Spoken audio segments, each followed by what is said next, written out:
Can I be sure my only motive was the conquest of crime?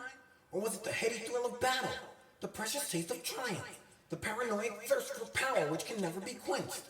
May heaven forgive me. The more I think of it, the more I feel that Jameson was right. In which case, for the sake of my own sanity, there's only one thing left to do.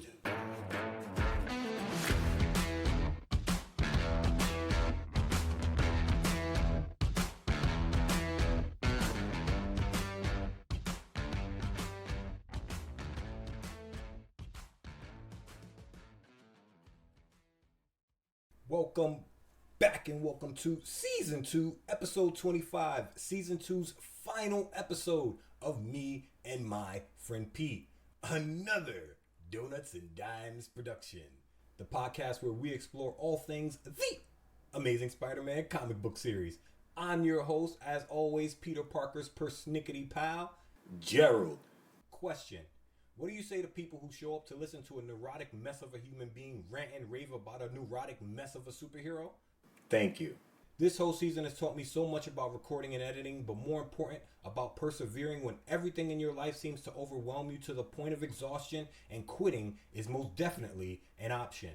That said, I think it's more than a little fitting that our Season 2 finale gives us one of Spidey's most classic tales. The kid started his journey atoning for a mistake that spiraled well out of his control, and we find him here, more than 50 adventures and stories later, feeling like he may have done his fair share.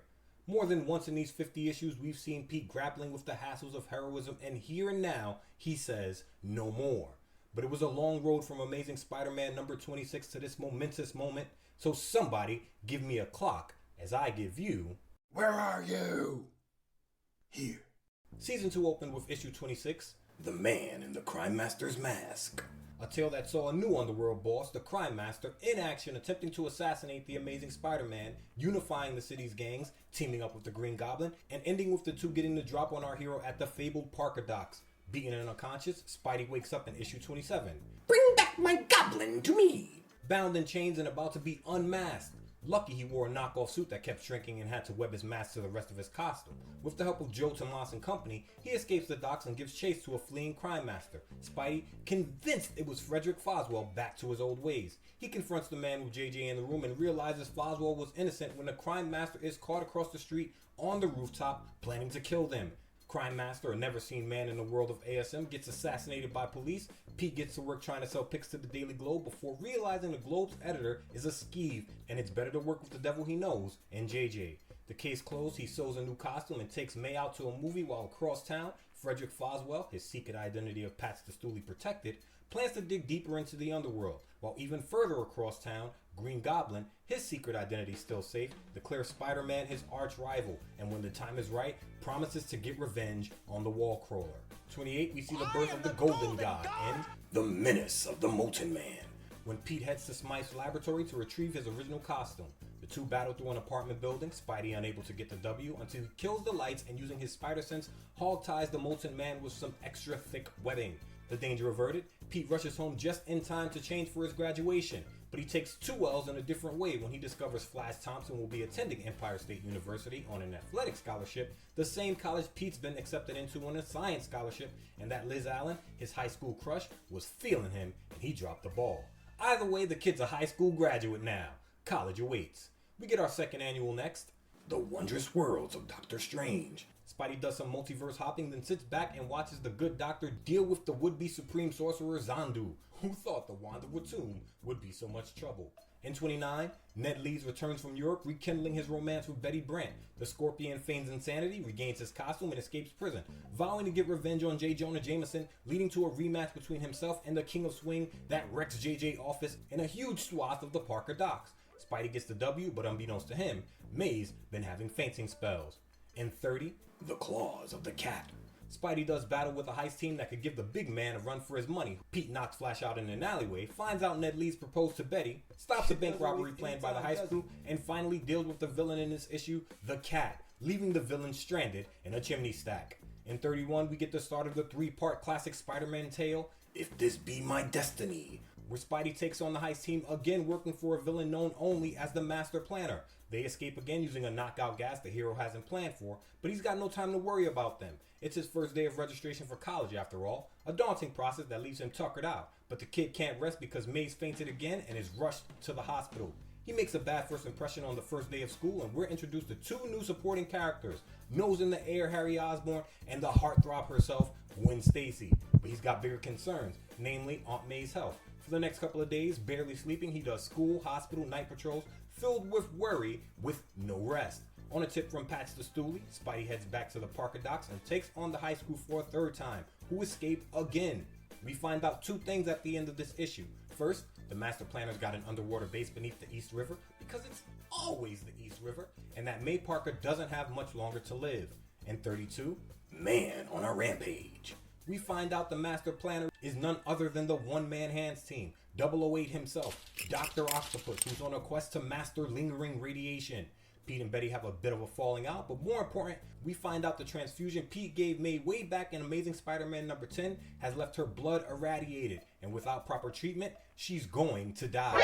Doctors tell Pete the best he can hope for is making May's final hours comfortable. After leveling half his living room, Pete, level-headed once more, calls the one person he believes can help him, the former Lizard, Dr. Kurt Kildare Connors. Connors says he can help, he just needs a sample of the blood and a serum created on the West Coast, ISO 36. Spidey says damn the cost, order the serum, and after hawking much of his home lab equipment, gets enough money for the ISO 36. He and Connors get to work on their antidote, but before they can complete it, Octopus has his heist team steal the ISO 36 the moment it arrives in New York. And Spidey snaps. Getting information from Foswell, he tears the underworld apart in search of the Master Planner's gang, finds them in a warehouse, and tears through them like a bull in an antique shop. Of course, this leads him into an epic battle with Dr. Octopus in the underwater base, but when Octopus destroys the support pillars holding the base up, Spidey is trapped beneath the rubble, water slowly flooding the base, the ISO 36, May's only hope, just out of his reach. In 33, the King of Swing digs deep, finds the strength to get the weight of the world off his shoulders, escapes the base, finally gets a W against the heist crew, and completing the antidote, gets it to Aunt May. He snaps pics for JJ, Betty realizes she has to tell Ned yes after seeing Pete's face, and a smile on May's face to close the issue, Pete limps off towards home, battered, bruised, but victorious. In 34, the thrill of the hunt. Craven impersonates Spidey, not sure how he faked the accent, but I digress, and stalks J. Jonah Jameson, forcing a showdown with Spidey at 82 Beekman Street, a battle made even more intense when the Berber gang show up to the building with ill intent. Doesn't matter, Spidey conquers them all, but Pete takes an L. Namely, Betty Brant's abandoned her job at the Daily Bugle and gone who knows where. In 35, we get the return of the Golden God in The Molten Man Regrets, who fresh out on probation proves he's got a flair for disguises, but still not what it takes to down the web wonder. He's back in jail by the end of the issue, and Pete, finding out Betty's left, decides she never cared about him because he's a drama queen. In 36, when falls the meteor, we meet Norton G. Fester, and man, the ego on this one. Gaining superpowers by inhaling the gas from a meteor, he dubs himself the looter and goes on a crime spree before Spidey finally gets the better of him at a science exhibit. Oh, and Gwen Stacy's decided she really doesn't like Peter Parker, despite liking Peter Parker. In 37, once upon a time, there was a robot. We're introduced to Professor Strom, a master of robotics, fresh out of prison with a bone to pick with the man who got him sent to the clink, Harry Osborn's father, Norman. He builds two mechanical death machines, one resembling Flubber, Spidey destroys in a fire, and a second we've dubbed the T1 and six it on Osborn. But luckily for the businessman, Spidey arrives on scene to save the man, only to be sucker punched from behind by Osborn. Spidey, in a brief team up with Patch the Stoolie, gets a second round with the machine, comes face to face with Strom, and saves the mad scientist from a sniper's bullet, only to have the man die from a heart attack. The issue closes with us finding out Norman Osborn was the sniper who made the attempt on Strom's life. Oh, and the entirety of the ESU campus considered Pete a snob, culminating with Gwen trying to slap the spit out of our friend. In 38, Steve Ditko's final Amazing Spider-Man issue, just a guy named Joe.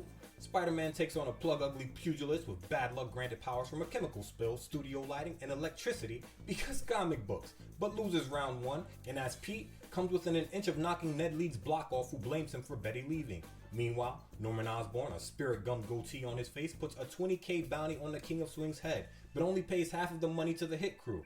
Like, literally half. He's cut the bills in two. The whole underworld hounding him, Spidey puts down all sorts of Burger Gang members and gets a rematch against Joe in a boxing gym, both men fighting through the other boxers in the building. Spidey because the boxers have heard about the bounty. Joe because, well, the guy snapped. After Spidey knocks some sense into him, Joe gets a long-term movie contract because who said you can't have a happy ending when your beginning is rough? Pete finds out there's a bounty on his head, heads home, barely missing a one Mary Jane Watson, and heads to bed. Uninterested in Mary Jane, his thoughts on how bad his luck is. In 39, how green was my goblin? Jazzy John Romita, that's the senior, starts his run on Amazing Spider-Man in dramatic fashion. Spidey, hounded by the bounty on his head, gets careless, leading to the Green Goblin finding out his secret identity. The Goblin brings the beef to Pete's front door and they get it shaken on the front lawn. But Pete, caught off guard and hit with a knockout gas ghost because comic books, is subdued, waking up bound to a steel chair by the Green Goblin in the villain's hidden laboratory where the Goblin unmasks himself, revealing his secret identity, a one Norman Osborn. In 40, Spidey Saves the Day, featuring the end of the Green Goblin.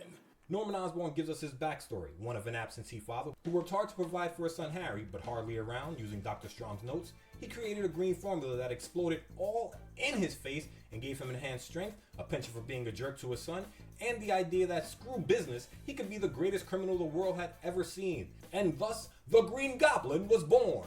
While May worries because Pete hasn't come home and Betty returns to New York, Pete goes through the Green Goblin's greatest hits, his team up with the Enforcers, his attack on the Spidey fan club, and team up with Lucky Lobo and the Crime Master. Pete listens the whole time fighting to free himself from bondage, but the Goblin frees Pete himself, lets the kid suit up, and demands they fight to see who truly is superior. Spidey and the Goblin get it shaking in the villain's secret lair, culminating in a fire, the Goblin's loss of his memories, including the fact that Peter Parker is Spider-Man, and after throwing the Goblin costume in the fire, Spidey gets Ghost and Osborn, now cured, tries to strengthen his relationship with Harry, while Pete gets home in time to be doted on by May because there's never been a bigger mama's boy. In 41, The Horns of the Rhino. We get the return of Colonel John Jameson under quarantine and G-Men protection after coming in contact with unknown space spores just in time to see him kidnapped by the Rhino in the Horned Brute's first appearance. Spidey drops him with brute force and rescues the Colonel. Pete buys a motorbike and Aunt May makes him promise to meet Mary Jane Watson the next time she comes around. In 42, The Birth of a Superhero. Colonel Jameson, still under quarantine, gained super strength and leaping ability from his contact with aforementioned space spores, and believing Spidey robbed the bank, goes one-on-one with the Great One, twice, falling to our hero when Spidey tricks him into stepping into an electric generator's field. The Rhino tries to escape custody, fails, and Pete finally meets the greatest woman in comics history, Mary Jane Watson. In 43, Rhino on the Rampage. Rhino escapes custody. We learn his origin story, a rematch between he and Spidey with MJ in all the crowd reaction shots. Spidey stopping in to see Dr. C.K. Connors, where the two come up with a serum that'll peel the Rhino out of his suit. Connors hinting that he'd like to be the Lizard one more time. The Rhino goes after Colonel Jameson again. Spidey puts the villain down, stripping him of his costume. In Pete's personal life, Betty and Ned get engaged. Flash Thompson finds out he's been drafted, and Pete's money troubles return when he discovers May didn't have enough money to refill her medication. In our third annual, To Become an Avenger. Spidey's up for membership in the world's mightiest team, but after the standard hero misunderstanding where he's jumped by the Avengers, he's tasked with bringing the Hulk back to Avengers Mansion. But after discovering the Hulk secretly Bruce Banner, Spidey wonders who made the Avengers judge and jury, deciding instead to let the man-monster go. In 44, Where Crawls the Lizard. May takes a trip out of town to recuperate without the madness of the city surrounding her, and Kirk Connors, triggered by nerves at his wife and son finally coming to join him in the city, reverts to the dangerous and deadly lizard form, stealing precious gems almost immediately. Spidey tracks the lizard to the sewers, and the two get it shaking beneath the city we know and love, but Spidey takes an L and a sprained arm as the lizard escapes. In Pete's life, he seems to have recovered from the loss of Betty Brant as his girlfriend pretty well. MJ meets Pete's college friends at the Silver Spoon Diner, and Gwen is all sorts of salty about it. In 45, Spidey smashes out. Our hero does exactly that, taking out the Burger Gang with one arm. Meanwhile, the lizard trashes Connor's office when he realizes he isn't as smart as his human counterpart and decides he's going to head to Philadelphia to bring his dream to life of turning the world into a reptile's paradise. Spidey intercepts him in the train yard and the two have an epic battle in the moving train.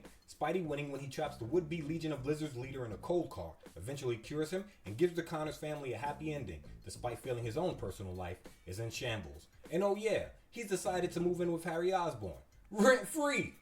In 46, The Sinister Shocker. We get the first appearance of the Shocker and his origin story, the return of Aunt May to New York, Spidey convincing Patch the Stoolie with a bit of puppeteering that he and Pete Parker aren't the same person, and his sprained arm finally healed, an epic battle between the King of Swing and the Sultan of Shock in the Federal Reserve Bank. He puts the Shocker down and then heads home and moves out the next day, leaving May in tears, both excited for his fresh start out in the world, but nervous that he won't be close to May if she needs him. In 47, in the hands of the Hunter. We find out Norman Osborn hired Kraven the Hunter to take Spidey out months back, and Kraven, pissed the man hasn't paid his tab, trashes Osborn's foyer. Of course, Norman's got no memory of his time as the Green Goblin and he's out of town, so has no idea why the villain's after him. Kraven, equipped with his newly designed nipple lasers, decides he's going to take the man's son Harry hostage and goes after the kid at Flash Thompson's going away party, backhanding Flash Thompson in the process. That's not really important to the plot, I just thought we should throw that in there. Of course, Spidey's on scene and the two go one-on-one at a construction site. Kraven makes his escape, Spidey saves a returned Norman's life, and the issue ends with Pete and Flash making peace. Pete worried that Flash may be making a mistake, heading out to Vietnam. In 48, the wings of the Vulture. With the original Vulture on his deathbed in prison, he bequeaths the location of his wings to Blackie Drago, a convict who it turns out was the reason the man was dying. Drago escapes prison during a snowstorm, takes to the skies, and goes on a crime spree that leads him into a one-on-one with the Great One on the GW Bridge and above the city we know and love. Spidey, sick with a virus attack, is bested by the villainous Vanguard of the Skies and left for dead on a rooftop. But he survives, and in issue 49, from the depths of defeat, slinks home, recuperates, and gets in a three-way brawl that quickly turns into a two-on-one with Kraven, the Hunter, and the Vulture in an exhibition hall. Let's say it's the Jacob Javits Center. Why not? Our hero, free from cold, puts both men down in dramatic fashion and closes the issue asking May and Anna Watson if they'd like to go with him to the movies. And that's where we are. What a journey. For the final time this season, we've got me. We've got you. We've got no further ado. We've got the Amazing Spider-Man number 50, Spider-Man No More. Let's swing! Spider-Man, Spider-Man. Just whatever the Spider-Man been to us in the night. Just whatever the Spider-Man. Here we go. Here comes Spider-Man. Oh yeah! Look out. The credits. The writer on this one was Stan the Man Lee. Artist Johnny Ringading Romita. That's the senior. Inking was done by Sam Goes Ham Rosen, and for the first time credited here in an ASM issue, Mighty Mickey DeMeo on inks. This comic was released April 11th, 1967, with a cover date of July 1967. The cover. The cover of this issue, an instant classic to be sure, comes with the title, The Amazing Spider-Man, and Spidey New Roman, white with lime green shading atop spider's webs, as usual. And beneath this, in a backdrop that goes from a maroon red to a fiery red to an orange as we move closer to the center of the page, we find our friend Pete. Front and center, his head down, dejected. He's got on his classic SJB blazer, SJB slacks, and a goldenrod collared sweater. As he walks forward with his head down, above him, looming large, his back to us, looking over his right shoulder, colored in that almost blood red, Pete's alter ego, the King of Swing from Forest Hills, Queens, Spider-Man. Stage left in a white caption bubble written in that same lime green, Spider-Man No More. Let's get into it. Page 1 opens to The Amazing Spider-Man in a red banner atop a goldenrod banner with red lettering giving us the classic title of this issue, Spider-Man No More. While a smaller caption box beneath this reads, what say we skip any long introductions? If one glance doesn't tell you where this little caper's at, then turn in your web shooter on the way out. And beneath this we find ourselves in a high-rise office. Stage right in the background in front of a window, we find a white man, brown hair and a suit and bow tie, holding a blonde white woman in a pink blouse, both of them fear all in their eyes as they stand behind a desk. There's a filing cabinet stage right of them, a wooden shelf runs along the wall stage left, stopping next to another window. In front of this shelving, we got action. Berber gang member Jesse, green suit, hat, brown loafers, and lime green tie, gripping a gray suitcase in his left hand, a pistol in his right, as he fires at our hero, who's off the floor, suited and booted, both hands gripping a web line, his legs wide, the bullet just barely missing his left thigh. Behind Spidey's right foot, we see Sneaky Pete, olive suit as well, cowering because Spidey's just kicked Badger, who's wearing a fire lavender suit, in the chest with his right foot, and Pee-wee in a maroon suit and green sweater in the chin with his left. Both men have their jaws north, the last position you want to be in to open the finale. Badger's got the worst of this though. He's been knocked back with so much force, he's crashed into a wooden chair, shattering it, dropping the doctor's bag filled with money and his pistol. We turn the page. On 2, the action continues. Spidey's released his web line, landed on a pinboard, and is talking his smack. I'm surprised at you gents. Don't you know better than to try robbing an office in Spidey swinging territory? While his cohorts get their bearings from the floor, Jesse cocks the hammer on his pistol back, shouting that Spidey ain't bulletproof, and fires. But Spidey was ready. He's flipped forward off the wall in the next panel and lands on his back in the panel after that. But Jesse ain't trying to see the inside of the clink today. Grabbing a chair and rushing forward, he shouts, "Come on, our only chance is to rush him. All together now. Let's pile on." And the 4 men pour it on our hero, jumping the spider, all of them shouting that they finally got him. Spidey's going to be demolished. But no! In the final panel, Spidey throws 4 limbs and 4 Berber gang members go sprawling away from him as he shouts, "I hate to shatter your pipe dream, guys, but us Spider-Men don't demolish that easy." Before the gang can regroup, Spidey palms wide to open 3, mushes Jesse and Pee-wee by the face into Badger and Sneaky Pete, who both are still on all fours trying to get off the floor. The 4 men find themselves back on the floor again. Spidey grabs a wooden door in the gutter between panels, and with what I imagine to be nothing less than the force to cause a concussion, brings the door down on the heads of all 4 Berber gang members simultaneously in the next panel, knocking all of them out instantly. "Excuse the door, gents, but I've got to save my webbing, especially since they've raised its price at the corner drugstore." This fight's over. Of course, the 2 people Spidey's just saved are eternally grateful, right? Well, I mean, 50% ain't bad. "Spider-Man, you saved our payroll, and perhaps our lives. How can we ever thank you?" But the guy's not having it. "Easy, Martha. Stay back. How can we be sure he isn't as bad as the others? The Daily Bugle said he's a menace. Don't come any closer to us."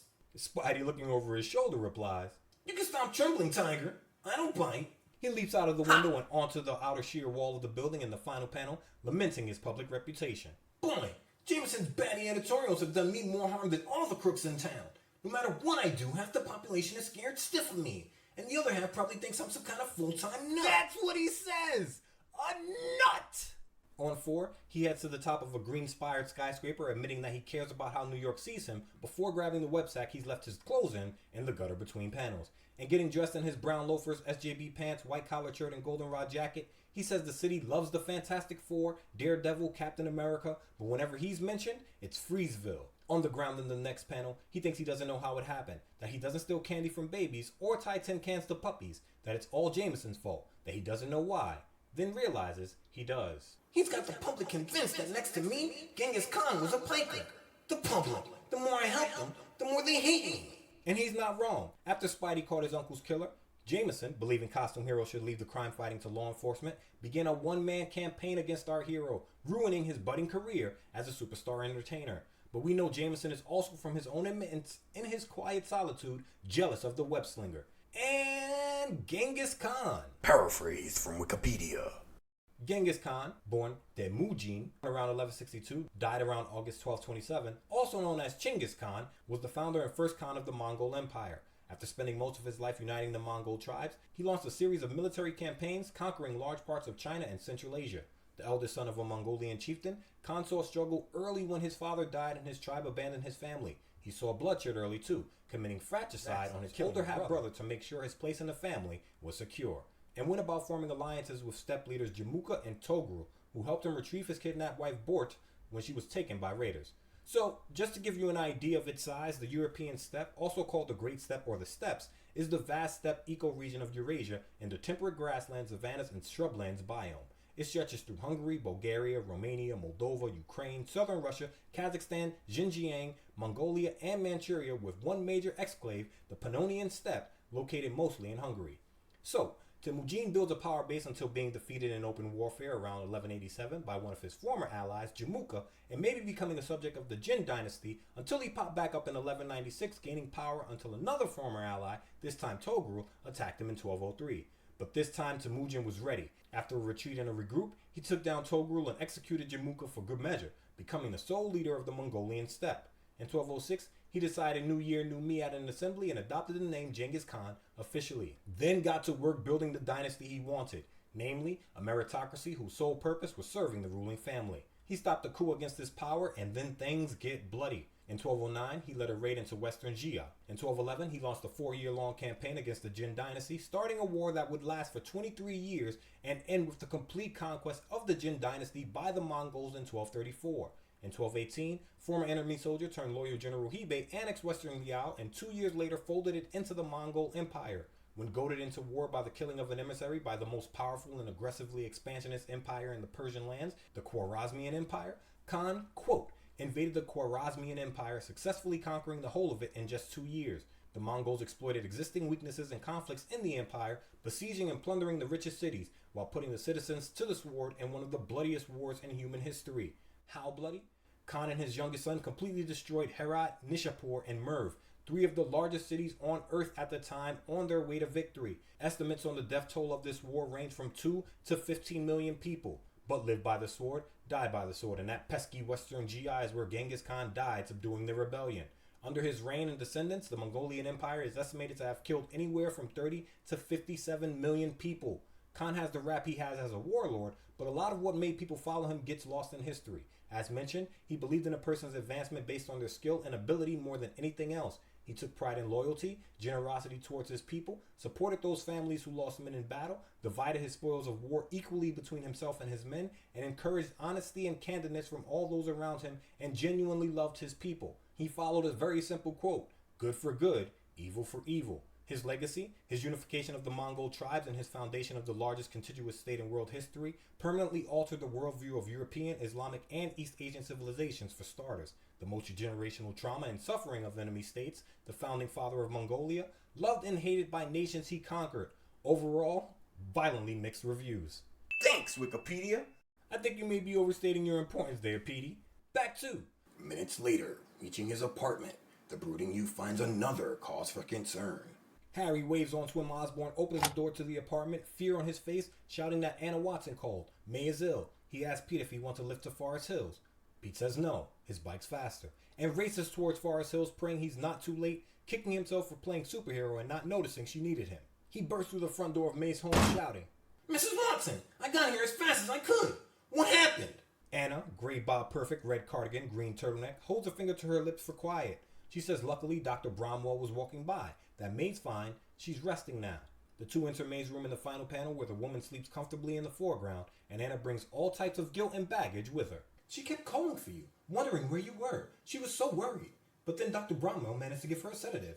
So Pete got her worried and drugged. Gripping his stomach and ulcer forming there, I'm sure. He thinks if he'd been home, he would have been able to reach May faster, but he was too busy flexing his muscles, trying to help people who were afraid of him.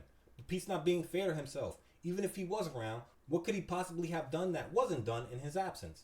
Outside of being there to comfort May, he couldn't have done anything more. I mean, even rushing her to a hospital wouldn't be faster than Bromwell walking by.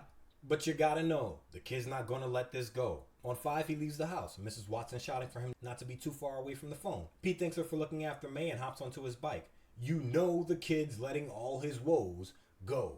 Ever since I moved in with Harry, I finally even thought about Aunt May. After all, why should I care about her? All she ever did is spend a lifetime looking after me, treating me like her own son. That's all. He reaches his apartment and his bedroom, but you think the kid is done beating himself up? No. She devoted most of her life replacing the mother that I never had. And I show my gratitude by never being there when she needs me. I've got a rough exam tomorrow, but there's no use trying to study. I'd never be able to concentrate. Not now. The next day, at the conclusion of the test, we find Pete in Professor Warren's science class. He's wearing a very woolly sweater and looking dejected. Harry's here. He puts a hand on Pete's shoulder, asking if Pete's okay. But he's not. Stressing about the test, he says if he passed, it'll be a miracle. Before Professor Warren, short black hair, maybe late 30s, early 40s, high cheekbones, glasses, black mustache, lab coat, orange collared shirt, decides to pour it on. He asks Pete if he has a second, then gives him a friendly warning. A warning? You came to this class with the finest record in science I've ever seen. I hope you don't feel you can just coast along on that. Pete says he's going to start buckling down. If that ain't enough, the heartthrob Gwen Stacy in her green sweater, a demure look in her eyes as she looks over her shoulder at the Goldenrod kid, says she's having a get-together at her place tonight and she wants Pete to go. But with May sick and his grades slipping, Pete knows he can't, even though he's been waiting for some time with the heartthrob. He asks for a rain check instead. Gwen takes it on the chin. Of course not, Pete, though I am disappointed. In the final panel, Pete traipses towards his motorbike, parked outside of the campus building. I'm probably the only one who'll have to refuse her invitation, all because of the complications Spider-Man creates in my life. I haven't even had time for dating scatterbrain Mary Jane these days. Or is she really so scatterbrained? I've never been able to take the time out to find out for sure. So long as I hang on to my Spider-Man identity, I haven't time for anything, except new problems. And I'm glad P made that distinction when it comes to MJ. He hasn't really spent a lot of time with her. We haven't spent a lot of time with her. She comes on scene and she's always ready to party, but that does not mean that she's scatterbrained. That does not mean that she's unintelligent. Some people just like to party. Some girls just want to have fun, and MJ has made it quite clear she likes to have fun. Back two. So the pressures of being Spidey, always there beneath the surface, are starting to really push in on Pete from all sides. And although he's done an amazing job of pushing back against them for so long, to say he's overwhelmed right now would be an understatement. All the way home, the troubled youth's thoughts keep tumbling torturously in his brain until... Page 6 opens to Pete entering his apartment, monologuing now about the job Norman Osborn offered him that he can't take because a lot of it would take place at night, and nights when he does his best Spider-Manning. Spider-Man! I'm beginning to hate the very sound of that name! But, hate it or not, no sooner does he turn on the TV than that super kick continues to haunt the brooding adventurer. His right hand on his chin in thought, Pete sits on his couch, his back turned to the television despite having just turned it on, thinking the news would make him feel better. But no! In my newspaper challenges anyone to prove that Spider-Man isn't a public enemy. Jameson is on television, and for the next 4 panels, he goes on a tirade that puts all his former diatribes to shame. Pointing at a giant picture of Spider-Man's head. Some misguided fools call him a superhero. Why does he operate outside the law? Why does he cloak his identity behind that ugly fright mask? Let me tell you why. Wagging his fist. Because he's really an egomaniac, a neurotic troublemaker flaunting his power before the ordinary citizens whom he despises. For all we know, he himself provokes the criminals whom he later seems to defeat. Do we want our youngsters to make an idol of a mentally disturbed menace? I say no. We must find him, unmask him, and then destroy him. As publisher of the Daily Bugle, I offer $1,000 for the capture and conviction of that web-slinging, wall-crawling mockery of a man. $1,000 reward? Just for me? He hates me. Far more than I thought. The time has come to rid ourselves of that false-faced freak who hides by day and tries to take the law into his own hands under cover of night. Pete, a horrified look on his face in the final panel, is thunderstruck. The terrible thing is, he means it. He actually believes what he says. He sincerely thinks I am a threat to society. And you know I looked it up. According to N2013dollars.com, accounting for inflation, $1,000 is the equivalent to $9,406.44. Jameson put nearly 10 racks on the boy's head. And if you recall, anytime anyone puts a bounty on Spidey's head, the hero's life gets infinitely worse. He's had Berber gang members, boxers, mobsters, and Craven the friggin' Hunter come after him in the past to fill their donuts and dimes accounts. I'd say when it rains it pours, but this ain't that. The Goldenrod Kid is smack dab in the middle of monsoon season. On 7, running his right hand through his hair, sweat beating on his forehead, Pete has what can only be described as a panic attack. In a Goldenrod space, his thoughts race out in the open, the different labels people have called him filling the air. Menace! But what if? Egomaniac! Public enemy! Perhaps only a madman would do what I do, taking the risk, accepting the dangers, and for what? Fraud! Mentally disturbed! After all these years, it's suddenly clear. I must be a glory-hungry fool.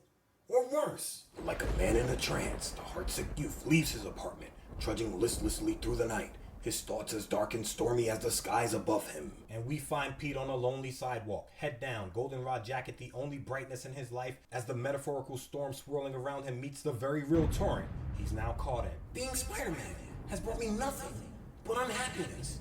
In order to satisfy my craving for excitement, I've jeopardized everything that really matters. Aunt May, my friends, the girls in my life. And for what?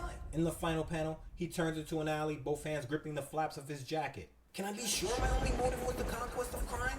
Or was it the heady thrill of battle? The precious taste of triumph? The paranoid thirst for power which can never be quenched? May heaven forgive me. The more I think of it, the more I feel that Jameson was right. In which case, for the sake of my own sanity, there's only one thing left to do. We turn the page and cosmic and comic timing put us on the page number that changed Pete's life way back in Amazing Fantasy number 15. That's right, fittingly, we're on The Infinity Page. page 8, just in time to witness our Panel of the Week. the now legendary full-page spread, the city in the background. In middle ground, Peter Parker walking out of an alley, stage right, his back to us, a brick building to his left. his shadow extending from his feet to this brick wall, his head down in the real world, and his shadows. And in the foreground stage left, another brick walled building, and beside it, a trash can sits. An empty liquor bottle, cigarette butts, matches has spilled out of it. What else is spilling out of the trash can? The iconic red and blue costume of the King of Swing from Forest Hills, Queens. Pete's gotten naked in this alley, took off his suit, and thrown it in the garbage. As sad as that may be, I find that hilarious. Either way, overwhelmed by the pressures of his personal life, Peter Parker has decided that being Spider-Man wasn't worth the struggles it came with. So he's out. I was just a young, unthinking teenager when I first became Spider-Man. But the years have a way of slipping by, of changing the world about us. And every boy, sooner or later, must put away his toys and become a man. This reminds me of The West Wing. Bear with me. In the episode Two Cathedrals, President Bartlett, after attending the funeral of one of his oldest friends and confidants, decides he's got a bone to pick with the man upstairs. In a 3-minute monologue that sees him walk the span of the Washington National Cathedral, he laments all the ways he suffered, losing Mrs. Lanningham, an assassination attempt that saw his deputy chief of staff almost gunned down, a crew of military personnel lost at sea during a tropical storm. Bartlett wonders if all this suffering is because he lied about having MS, before pointing out all the good he's done as president and as a person. When he gets to the front of the cathedral, he lambasts his God, lights a cigarette, puts it out on the floor of the cathedral, then looking up says,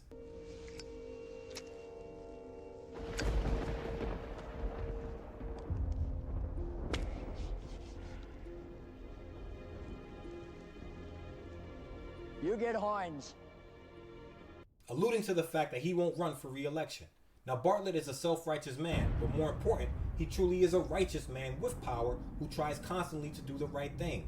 Hoynes, his VP, isn't. He's self-absorbed, shallow, and is shown to be a man who only wants the job of president for the boost of his stature and ego it will bring. For all my mistakes, Bartlett is saying, I did my best without putting my ego first. Who else will do the same?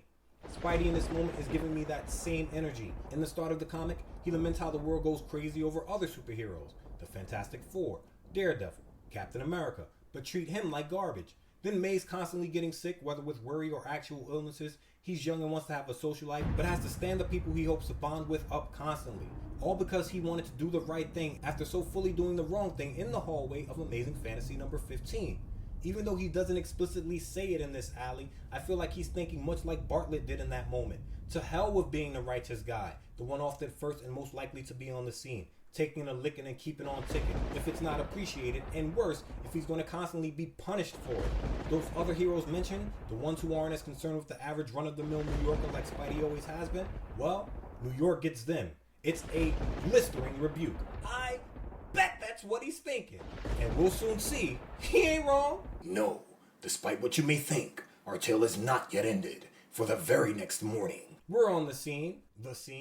39th Street, 2nd Avenue, Midtown, limestone building. You can't miss it. Where Betty Brant in an orange sweater green dress, bob on flawless, as usual, has just jumped up from her desk screaming at a kid, 9 to 12 years old, for bursting into the Daily Bugle. The kid's wearing a pink jacket with patches on the elbows, maroon sweatpants, tan loafers, a blue sweater, and white dress shirt beneath it. That's fashion on trash, kiddo, I'm sorry. In the crook of his right arm, he's holding a blue bundle. Betty screams at the kid that he can't go where he's running. That room is Mr. Jameson's private office. The kid tells Betty to maintain her cool, that Jameson's going to give him a medal when he sees what the kid's got, and shouts at Jameson to open up. He barges into Jameson's office in the next panel, Jameson raging, wagging an angry fist at Betty, shouting at her for letting a little punk into his office.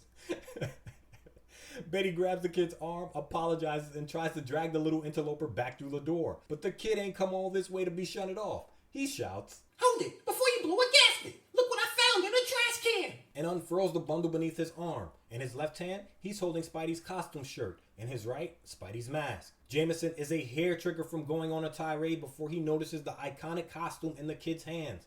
I imagine he snatches the clothes from the boy in the gutter between panels, because in the next, he's holding the costume up, cigar pinned in the corner of his mouth, all 32 teeth showing, eyes wide. I'll be hanged if it isn't. It looks like the real McCoy. And if you found it in a trash can, it can only mean one thing. Don't just stand there, Miss Brent. Give me the city desk, and I mean now. In the next panel, he's on the phone in the background as Betty, someone who's been on the receiving end of Spidey's heroism more times than a little bit, looks over her shoulder worried. Yeah, you heard me, right? I'm holding it now. Put out an extra. Splash it across the front page. You ready to reward, kid? Grab a free copy of the Bugle on the way out. The kid, old enough to know he's getting shafted, replies, That's a reward! Alas, we will never know whether our disillusioned youngster ever took his free copy or not, for we now leap ahead to the next morning. We've got a long horizontal panel as the final on this page. In it, stage right, a crowd reaction shot of people standing around with looks of outrage and concern on their faces as they read quite possibly the highest selling issue of the Daily Bugle yet. How about that? They found his costume in a trash can. I don't get it. Maybe it's just a gag. That web-slinging wonder wouldn't ever quit. Someone must have beaten him. I'll believe it when I see it. Jameson will print anything to sell his paper.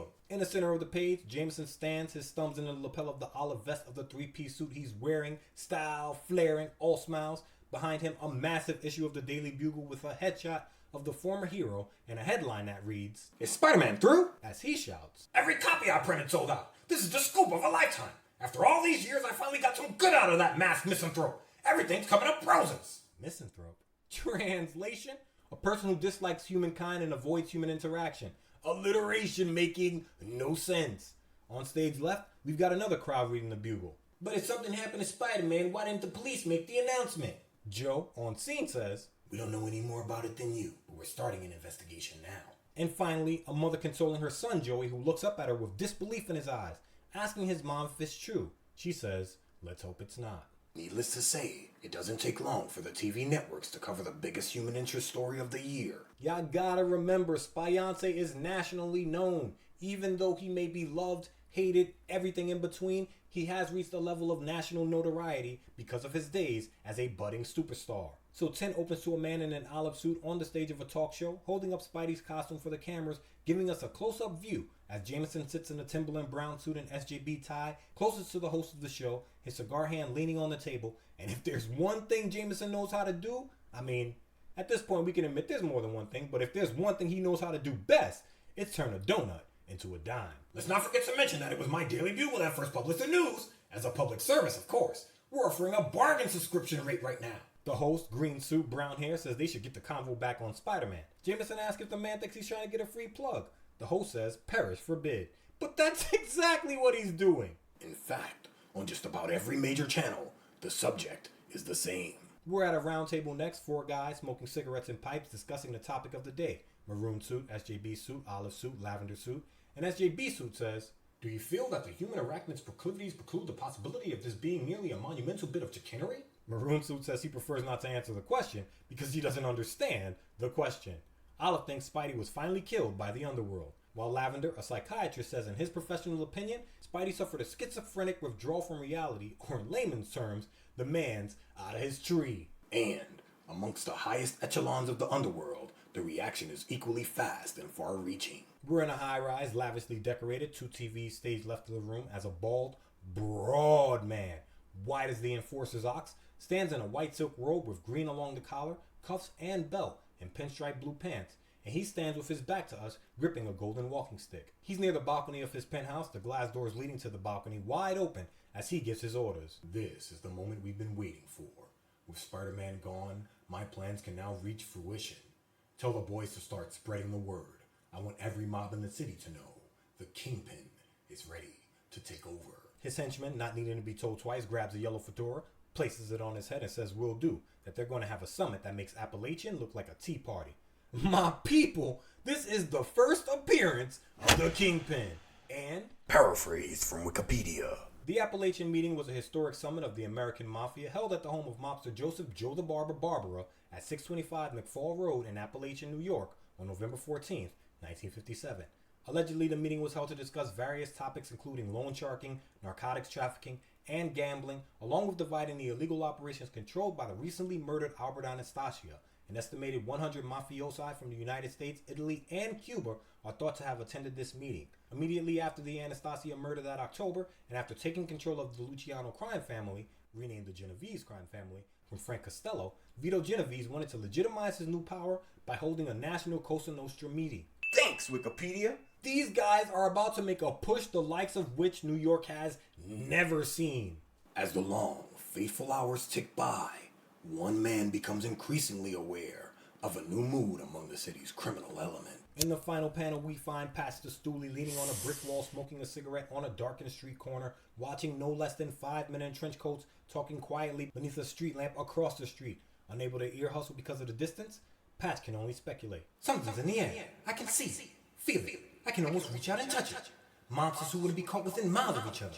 Deadly enemies are meeting and whispering. Whatever it is, that's in the wind. One thing's for sure, it's something big. On 11, he vows to find out what's going on before crossing the street to join the circle of wise guys holed up there. But before he can even get a word out, a goon puts a hand up to stop him, calls him a punk, and tells Patch this ain't his territory, that the man better go take a powder. Patch shouts, Hey, what gives, Blackie? You know me. It's old Patch. I just went in on the action. This can only be Blackie Gaxton, the mob boss running the rackets out of Philly. He's back in the city and has no time for the likes of Patch. Not this time, small fry. Go on back to picking pockets. You're out of your league here. Blackie, his back to Patch, advises the man not to be told twice. They leave Patch standing in shadow, thinking he was right, that something big is about to happen. But uninvited, he's going to make tracks and his own plans before the men get suspicious of him. And as the thoughtful Stooley slowly fades into the deepening shadows, we find the meeting is underway, a nondescript room filled with no less than 10 mob goons, enforcers, and bosses. A goon with a heavy-set brow says Spider-Man's gone, and Kingpin is ready to take over as head man of the mobs. He asks if there are any questions. One guy says, yeah, bosses only talk to bosses. Why ain't the Kingpin here himself? Another guy says the Kingpin isn't a limelight guy. Another that he only takes orders from himself, that he doesn't like this. Still another says the man better start liking it, that what the Kingpin says goes. Everybody else, probably familiar with how the Kingpin gets things done, are perfectly fine letting the man take control. Without a shot fired, Kingpin is running things. while in a small furnished apartment on the other side of town. Meanwhile, Pastor Stooley is home, pulling the mask from his face. I don't have to be a genius to figure out what's going on. Spider-Man helped keep the underworld on the run. They were disorganized, fearful, cautious. But now, it's different. With the web sling out of action, they're ready to pool their forces. Judging by the ones I've seen, it could be the most powerful army of crime ever assembled. And since somebody will have to lead them, why couldn't it be the man called Patch? Not a man alive knows that I'm really Frederick Foswell. Freddy Foswell is trying to get back into the racket game. The fear of Spidey was the only thing keeping him clean. The next morning, Foswell, his coat draped over his shoulder, hat in hand, in a pinstriped olive suit, walks into JJ's office thinking that he's in prime position to become the king of crime again, while JJ calls him over saying he wants to show the man something. remember when JJJ gave Foswell a job after his parole? He had been known as the big man, till Spidey caught him. Super memory stand. That was in Season 1, Episode 10, The Enforcers, or BCC Dr. C.K. Connors, How to Plan. Here on Me and My Friend Pete, one of our favorite episodes. Back to on 12, we see Jameson's got Spidey's costume framed and mounted on his wall like a moose head, saying it's the greatest trophy ever. He tells Foswell he wants the man to get all the leads he can on the Spider-Man story a moment before Peter Parker walks into the room, all smiles, asking if he can see the miserable magnate. But his smile disappears when he sees his costume hanging on the wall under a literal lock and key. Say, what's that doing here? Jameson asks what it looks like it's doing. It's on display. That he never caught the webhead, but this is the next best thing. Then, busy man, way past busy enough, says Pete needs to tell him what he's here for because he doesn't have time to stand around with Every empty-headed juvenile that barges in! rude. But the rudeness disappears when Pete drops a bombshell. Namely, I just came by to tell you not to expect any more pics from me. I'm gonna study, but good, like a college Joe should. Jameson, a look of shock on his face, the cigar falling from his mouth, shouts that Pete can't do this, that he was the best photog he ever had. Foswell, watching this, wonders, as he often does, if Pete retiring at the same time as Spidey is coincidence or something more. Either way, Jameson, turning his back to Pete, throws both his hands on his head. Does he tirade?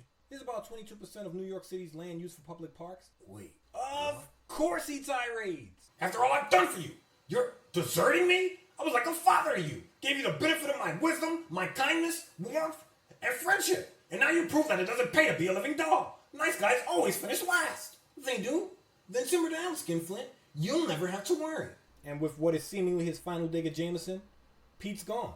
But even as we carefully tie the loose ends of our Titanic tale together, a sudden serious outbreak of crime begins to plague the startled city. And plague like locusts indeed. The final panel, another long horizontal, has two red hands, large and imposing, in the center of it, each gripping a pistol. Stage right, we see an Ace truck driver being forced out of his truck at gunpoint, both hands raised as two men run down on him with pistols drawn.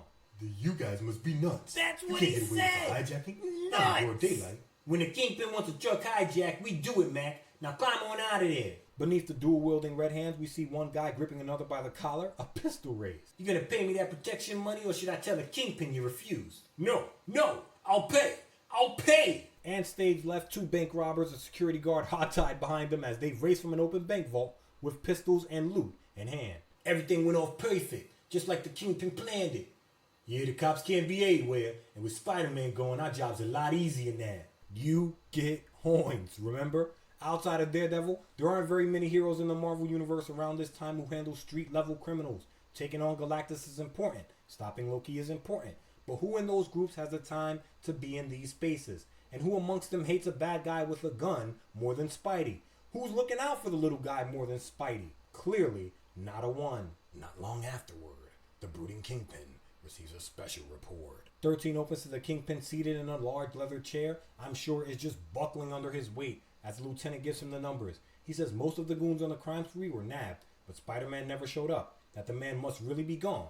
That he didn't show up nowhere, at no time, no how. The Kingpin in a white suit, powder blue shirt with diamond cufflinks, a red ascot with a diamond pin at its center, and a cigarette in a theater-linked cigarette holder gripped in his left ham-sized hand where a signet ring sits, replies, Good. It was worth losing a few petty hoods to make certain. This means the time has come to proceed with my master plan.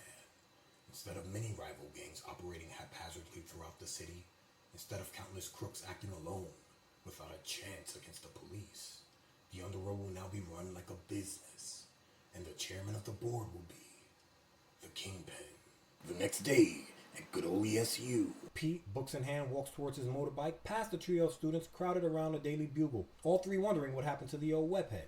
But we know where Spidey's gone. He's in mothballs with the other errands, and he's gonna stay there. He hops on his bike just as cosmic and comic timing put him face to face with the heartthrob Gwen Stacy, styling in purple slacks, a red turtleneck, and a lavender jacket. Plenty of free time now. He asks if Gwen wants a lift. She says he's just found himself a pigeon and tells him to make space, holding up a letter from their swinging soldier boy. That's Flash, Fashion on Trash Thompson over in Vietnam. Pete takes the letter and reads, giving us an update on the King of the Foolsville faithful. He's the same old howling hotshot. He gives the VCs 24 hours to clear out when he gets there. Gwen says if anybody else wrote that, they think the man was just full of hot air. Pete's reply, He really turns you on, doesn't he, Gwen? Gwen hops on the back of Pete's bike, grips his waist, and the two ride off. Gwen saying that there aren't too many blushing blondes who'd find a good-looking athlete repulsive. Pete says he's sorry he asked, then asks how was the party, and Gwen flirts a little, shoots her shot at the Goldenrod kid. A disaster area without you. When Pete says he kinda wishes she meant that, Gwen thinks, Oh, you lovable blind goof. Can't you see I do? Oblivious, thy name be Parker. In the final panel, Pete's dropped Gwen off and is waving over his shoulder at her. When Gwen thanks him for the ride, he tells her anytime, thinking, Man, if only I had a chance at her league. I feel like I could sure save your life with a gal like that to come home to. So the two are inching closer and closer to realizing they've got some real feelings for each other. Then, 2 ounces of gasoline later. 14 opens to Pete entering his former Forest Hills home where he's greeted by Anna Watson. He spots May and is happy to find her sitting up. She, for her part, is happy he's here, saying her nephew always cheers her up. Before we spot MJ in a green mini dress, shouting that it's an emergency.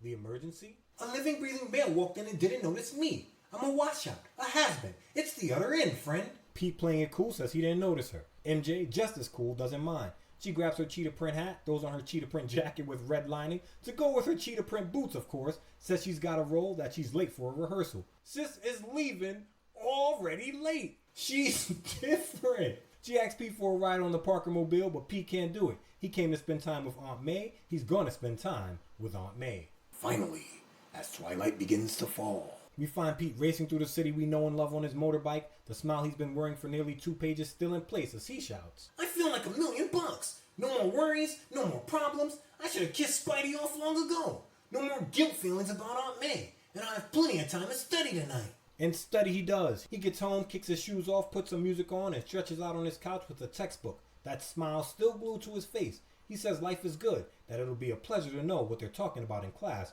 and he wonders if Gwen will notice the difference. But, even as the seemingly retired superhero luxuriates in his room, business goes on as usual throughout the city. And business is good. For the mobsters, that is. We see a trio of hoods, one purple trench coat, pistol in hand, leaning up against the window, peering out into the night stage right. Another green trench coat, he's got a pistol cocked as well, stays left. And in the middle of the two, forcing one man up against the wall and another to dump money from a cracked safe into a briefcase, is a third crook. Olive trench coat, a smoking sawed-off shotgun in his grip. So I assume there's a third victim here lying dead behind the counter. Olive coat tells his hostage loading the briefcase to go faster. The man shouts the money's for welfare. Green coat, thinking like Baby Joker. Translation, Charity starts in Mikasa, shouts, "Yeah, the kingpin's welfare. Now shut up and keep loading that case." In the final panel, we're back with a startled Pete who's just dropped his textbook and sat up on his couch as the music coming from the radio behind him is interrupted by a news flash. A West Side welfare office has just been robbed of its total cash allotment, destined for the city's needy. Pete wonders aloud what's going to happen to relief payments if the money isn't recovered. He's leapt from the couch in the gutter between pages, and we find him on 15 pulling his button up open, ready to spring into action. Handicapped people, old people, helpless infants will be the sufferers, and they don't have bank accounts to fall back on while waiting for help. The police may already have picked up the trail of the rats who pulled that job, but just in case, Spidey is back. But no! Smacking himself in the forehead in the next panel, that all shuck smile back on his lipless face, he realizes, Hey, Parker, hold it, you chowderhead. You just took the pledge, remember? Your web-slinging days are gone forever. Simmer down, sweetie. You can read all about it in the paper. there is no Spider-Man. This isn't his fight. And simmer down he does, though every instinct within him longs for the thrill of adventure once again. But then, the next morning, We find Pete and Harry in their kitchen. Harry in the foreground reading a bugle. Pete in the background making himself a cup of joe. Harry asks if Pete heard about the robbery last night. When Pete says no, Harry says the city's under a full-scale underworld invasion. But Pete can't listen to talk like this. It'll give him the itch. Thinking he's got to change the subject, he asks how Harry's dad Norman is doing. But Harry hasn't seen him. He says the man's been out of town and asks if Pete's given more thought to the job offer Norman gave him. Pete says he has, that he's got to handle some personal matters before his answer though. The personal matters, Aunt May getting back on her feet and his grades back up to snuff. Then, he'll take that job. thus, after all these years, things start looking up for our harassed hero. Or do they?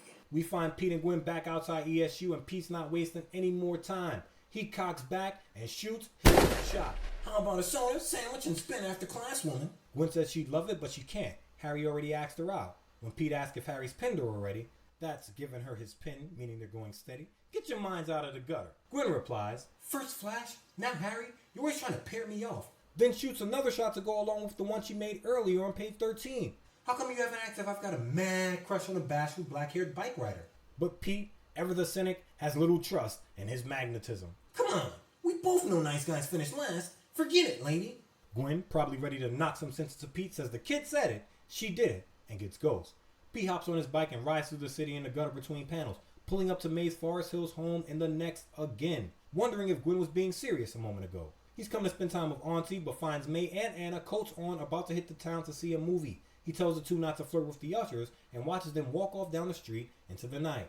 Still smiling, he rides off. So I gave up being Spider-Man. I had more time for my family and my friends, only to find they don't need me. I might as well go home and bury myself in a book. But, on the way back to his pad, Pete hears, Back in the city in the final panel, his smile's gone as he notices a man being grabbed by two goons on the rooftop of a warehouse in the darkness. He could leave it to somebody else, but No one else around, except me. that's not who he is. He pulls his bike up to the sheer wall of the warehouse to open 16 and literally leaps out of his shoes. Barefoot, maskless, in his street clothes, he scares the sheer wall of the building. It's the Watchman. He's outnumbered. If I don't get there fast, they're too dangerously close to the edge of the roof. On the rooftop, we find two goons in trench coats, one green, the other olive, and Olive's got his pistol drawn. Both men have grabbed the Watchman, an older man with shock white hair, and are dragging him backwards along the roof to the entrance. The guard, probably thinking he's 2 weeks away from retirement and too old for this shit, stuff, is obviously screaming because one of the goons yells, "We can't shut him up. There's only one thing to do. He's gonna put two in the boy." But not before the other guard spots a young barefooted man in a goldenrod jacket, orange sweater, and blue slacks. Hold it. Look, someone's vaulting over the ledge, coming right at us. But how'd he get up there? And we got action. No mask, no shooters, no problem. Have to move fast. So fast that they won't recognize me. And he does. The Watchman hasn't seen me yet. And these two hoods won't get a chance to see anything. He closes the space between himself and the mobsters, and with a fist to the jaw of Olive Coat and a judo chop to the chin of Green, he sends both their jaws and the pistol Olive was holding north. Before it's even started, this fight it's over. I imagine the wisest security guard snags the gun from the air in dramatic fashion in the gutter between panels because he's holding it in the next, smiling and pointing at Pete's back as he tells the Goldenrod kid that he doesn't know who he is, but he stopped the robbery and probably saved his life. He says he doesn't understand how the young man did it and tries to stop Pete from leaving, saying there's bound to be a reward. But you know Pete's not gonna stay. When he first became Spider-Man, sure, he did it for both the awards and the applause. But Spider-Man wasn't a hero when he first started. He was a showman, Spionce, remember? Once he took that step into a world of putting himself between the people and the danger, however, he never once, not once, did it for what he could get from it, past helping and the thrill. The proof, he's barely listening to the wizened guard. I'm gonna keep in the shadows, make my way down the stairs, can't even let him hear my voice. The Watchman, he reminds me of someone from the past. Minutes later. In the final panel, we see Pete's driven his bike to the Parker docks where he stands in a Captain Morgan pose, his body in shadow, his head down, his leg up on a pier post. The water still behind him. I gotta say, this was almost the panel of the week, but how can you beat that infinity page? But this panel right here is fire. I love it. Album cover status. Back to. Well, I did it. After all my pledges, all my big plans, I reverted to type at the first chance I got. And yet, how could I have done anything else? A man's very life was in danger. I seem to remember feeling this way once before. When was it? But we all know when it was. Maybe Pete's slightly concussed? Who knows? But on 17, the fog in his mind clears and a shocked look on his face. He realizes now why that Watchman looked so familiar. He reminded him of his Uncle Ben. And the great martyr to Peter's hubris comes into focus behind our hero, smiling. Pete sits down on the stump, wringing his hands together, thoughts of Ben and May together in his mind. He asks himself how he could have forgotten that it seems like just a day ago. Life was he, Aunt May, and Uncle Ben. And flashback panels give us an abridged origin story. They were the greatest folks that anyone could have. Kind, loving, generous. I'll never forget Uncle Ben saving for months to buy me my first microscope. Then, when I had the lab accident which gave me my Spider-Man powers, I just became a costumed adventurer for kicks, and the money I thought it would bring. I hoped I'd be able to pay Uncle Ben back at least a fraction of what I owed him. And when it came to chasing criminals, I was more than willing to let George do it. Even when I was yelled at for not even trying to stop the fleeing burglar, I shrugged it off. After all, it wasn't any of my business, or so I thought. Until I learned that the burglar had actually committed a murder, and his victim had been Uncle Ben! That was the turning point. That's when I became Spider-Man. For real. We see Ben and May gifting Pete his first microscope. Spider-Man from that fateful infinity page of Amazing Fantasy 15, counting cash as tacky as he can in public in a hallway as a thief runs by, chased by a police officer. Spidey lets the man run by, brushes off the cop who chides him for not doing the bare minimum.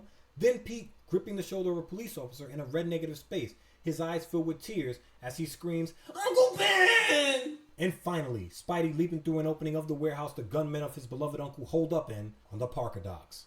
On 18, he continues his story.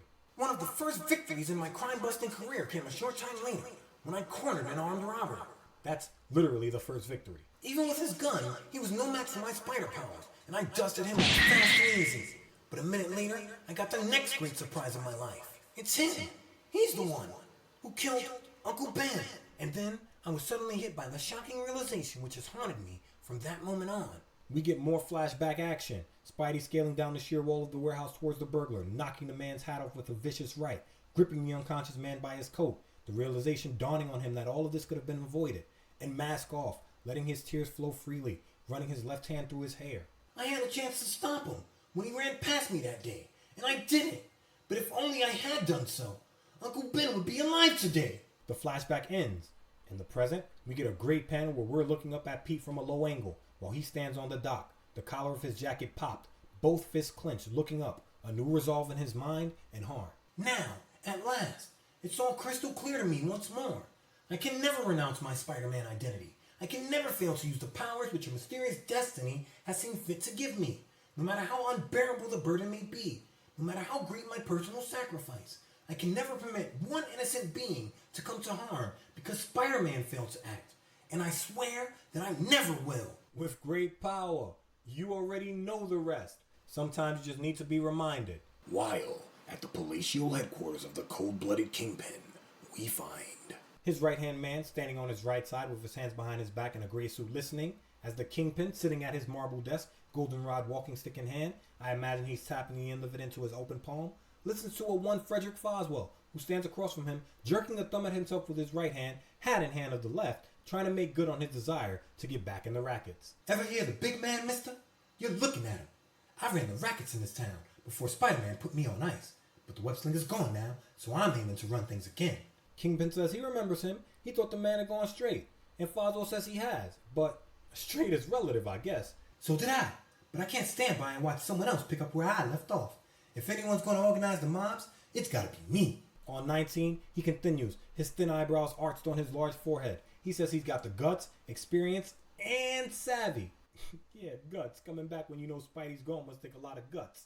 Foswell's given the only wants to fight when there's somebody holding him back vibes. That's what's happening right now. But either way, he goes on to say that he ain't greedy, that he'll share the take, and can use someone like the Kingpin as a lieutenant. Well, what do you say? Kingpin says what anybody who dubs himself the Kingpin should. He smashes his fists on the desk with enough force to crack the marble as Foswell looks on horrified and gives his response. You witless fool. You have the temerity to address the Kingpin like that. You dare offer me the position of your lieutenant? I could buy and sell you 100 times a day. But Foswell ain't soft. He shouts for the Kingpin to take it easy, that he didn't walk in here unprepared. Kingpin raises his walking stick, underhand like Voldemort, gripping his wand, and not even bothering to stand, meets Foswell's challenge immediately. Naturally, my electronic scanner instantly spotted the gun you have hidden in your hat. The gun which I can easily obliterate in a single blast, along with the hat itself. Before firing a pink beam from the golden walking stick at Foswell's hat. This man's got a freaking laser beam in his freaking golden cane. The Kingpin. A big man, not to be confused with the big man. The former big man dodges out of the way shouting, A disintegrator beam, built into your cane. If I hadn't leaped aside. His hat and gun gone to ash. Kingpin swivels around in his chair, a scowl on his walrus-like face, his eyes nearly hidden beneath his bushy eyebrows, his theaterling cigarette holder back in his lips. Put Mr. Foswell on ice for a while. He may prove useful to us later on. The man in a gray suit grabs Foswell, forces his arm behind his back, and I imagine Foswell now understands he tried to cross the wrong guy. Hold it! Listen to me! You're making a big mistake! Kingpin says he doesn't make mistakes. I imagine he waves two fingers, and Foswell's dragged away. And in another section of town, a silent, shadowy figure grimly scales the sheer steep wall of the Daily Bugle building. So we're at 39th Street, 2nd Avenue, Midtown. Limestone building. You can't miss it. Repeat is scaling the sheer wall, his shoes tied at the laces, wrapped around his neck, the sun rising in the distance in a purple and pink sky. It has to still be there. It has to. Before we turn to page 20, Repeat enters Jameson's window, his eyes fixed on one thing. For once, I'm in luck. Jameson's own hatred of me wouldn't let him give up that costume. Now if I can just move fast enough. Then, not long afterwards. Jameson, pushing the door to his office open, wonders why the door is unlocked before turning the light on to find Spidey sitting at his desk. It's a great panel because all we see are our hero's feet crossed atop the desk, so I imagine Spidey's got his hands behind his head as well. Comfortable. No love lost. He probably farted in Jameson's chair. Jameson snaps on a light and spotting our hero freezes. Yo! Hi, Chuckles! Spidey leaps the room in the gutter between panels and with a finger forces Jameson's tie out of his blazer. While Jameson, leaning back absolutely disgusted at the sight of our hero, shouts, I thought you were dead! Or at least mortally wounded somewhere! Sorry to disappoint you. I was out recruiting. Recruiting? You heard me. I'm signing up volunteers. I'm gonna fill the whole city with Spider-Man. Spidey's planning a spider society. It'll only take 57 years to actually come to fruition, but that's comic books. He leaps onto the windowsill as the two continue going back and forth. Spidey saying he's sorry about all the retractions Jameson's going to have to print. Jameson screaming, his head to the heavens, that Spidey's more rotten than ever. And Spidey, with one final quip, By the way, next time I leave my costume, the least you can do is have it dry clean. Well, see you around, fun friend. Leaps out of the window and into the final panel. He snags the sheer wall of the building with a web line, and his left fist raised, soars towards us with renewed vigor. And now, Spidey's back in action. And as far as the world's concerned, they better believe it. Continued next-ish. And how?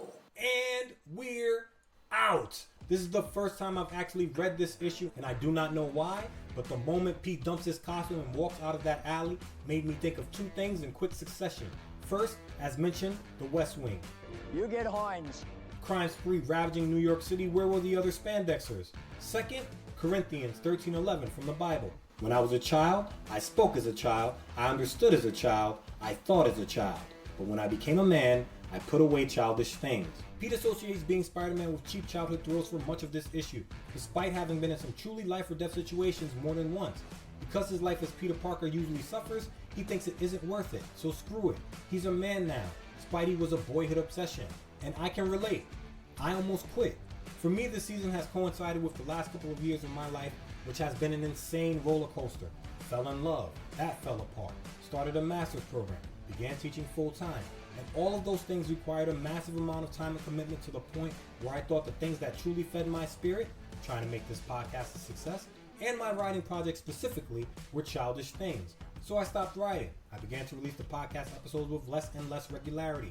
I focused on being a quote-unquote good adult, work and sacrifice and being the extrovert, and made myself absolutely miserable. I can't fault anyone for how they choose to live their lives, but me, I need whimsy, I need creativity, I need colorful universes where good people do good things because they can, help because they can, and persevere.